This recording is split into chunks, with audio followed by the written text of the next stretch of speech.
Karibu kwenye darasa la kujifunza biashara. Leo tutaenda kuangalia aina ya vipato, vikundi ambavyo vipo kwenye vipato. Unapokuwa unafanya biashara na hauelewi wewe unapata kipato gani, hapo maana yake unapata ajali.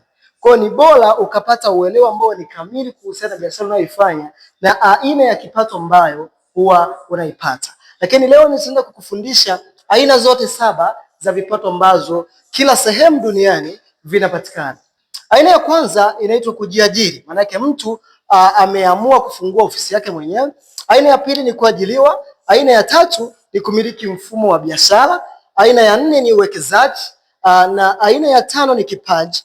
Aina ya 7 ni kulisi, na aina ya mwisho ya 7 tunasema ni bahati nasibu. Sasa tunaanza na kujiajiri. Kujiajiri maana yake ni mtu kuamua kufungua ofisi yake mwenyewe, na kwenye kujiajiri hapa kuna vitu vitatu ambavyo lazima uvielewe. Kuna mtu kuwa katika small size scale. Mtu ameamua kufungua ofisi yake ambayo ni ndogo, ambayo itakuwa inamuingizia kipato ambacho ni kidogo kabisa. Lakini pia kuna medium scale. Hii medium scale maana yake inahusisha vitu vingi kwa wakati mmoja.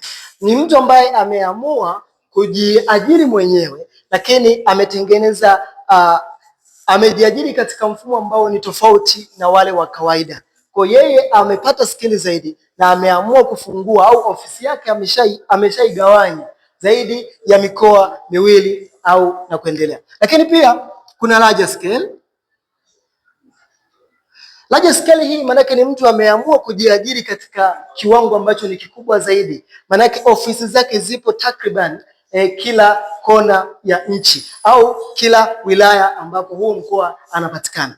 Kwa wewe kama umejiajiri na una uwezo wa kuweza kujiidentify kwamba upo kwenye small size, upo kwenye medium size au upo kwenye larger size. Na tutakuja tujifunze zaidi kama upo kwenye small size hapa. Tutakuja tujifunze mbinu na namna ambayo una uwezo wa kutoka hapa kuingia kwenye medium scale, na baada ya kutoka kwenye medium scale tutajifunza mbinu ambazo zitakufanya wewe uingie katika larger scale.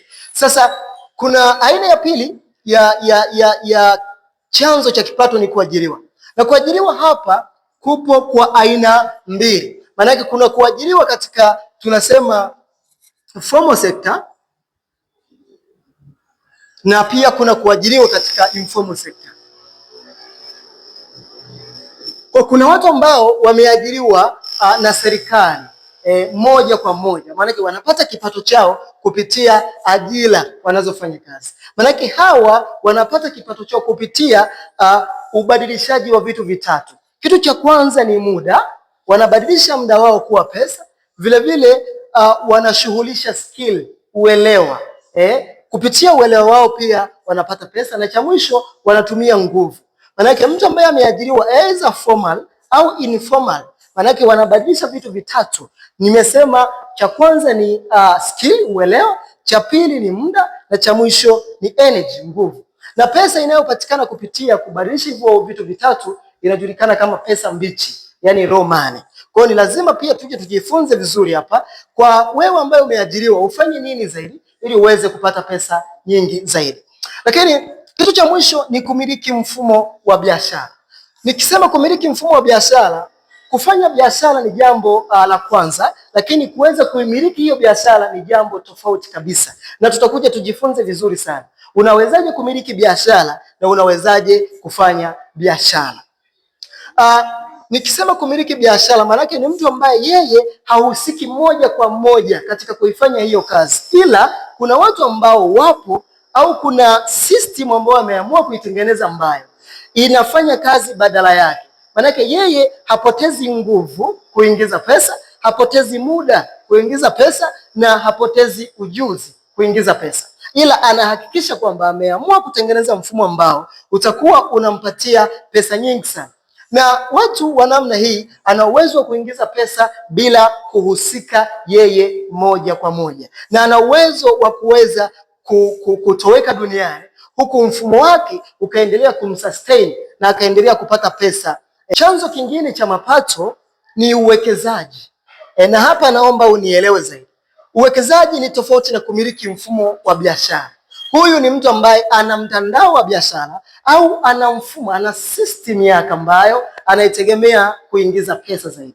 Lakini nikizungumzia uwekezaji, maanake hapa ni mtu ambaye tayari ametoka katika kutengeneza mfumo wake wa biashara, ametoka katika kutengeneza mfumo wake wa biashara na ameshaamua sasa kwamba kupitia ile return ya cash flow ambayo anaipata ameamua kuitapanya katika maeneo mengi. Na mara zote ukianza kufanya uwekezaji, maana yake ni lazima ujifunze mambo ya asset and liability. Sasa uwekezaji maana yake ni kununua au kuwekeza kwenye vitu ambavyo vitakupatia return ya pesa.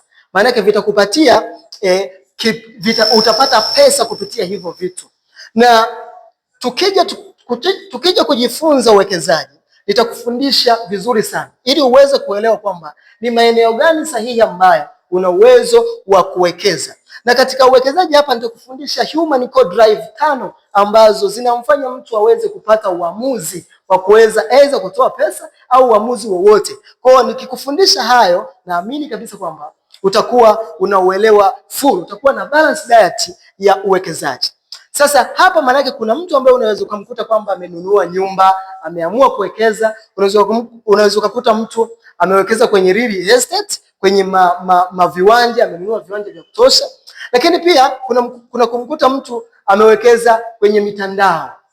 Amewekeza kwenye mitandao, anatengeneza networking. Lakini pia kuna kumkuta mtu amewekeza kwenye transportation facilities, ana mabasi ya kutosha. Lakini pia kuna kumkuta mwingine amewekeza katika mashamba. Sasa ni mbinu gani ambazo unaweza kuzitumia ili uwe vizuri zaidi hasa katika uwekezaji, tutakuja kujifunza. Lakini hizi aina 4 za uwekezaji zinajulikana kama intentional. Maana yake ni kwamba kila mkoa, kila wilaya na kila tarafa, kila nchi duniani lazima hizi ziwepo. Na ndio maana zinajulikana kama intentional.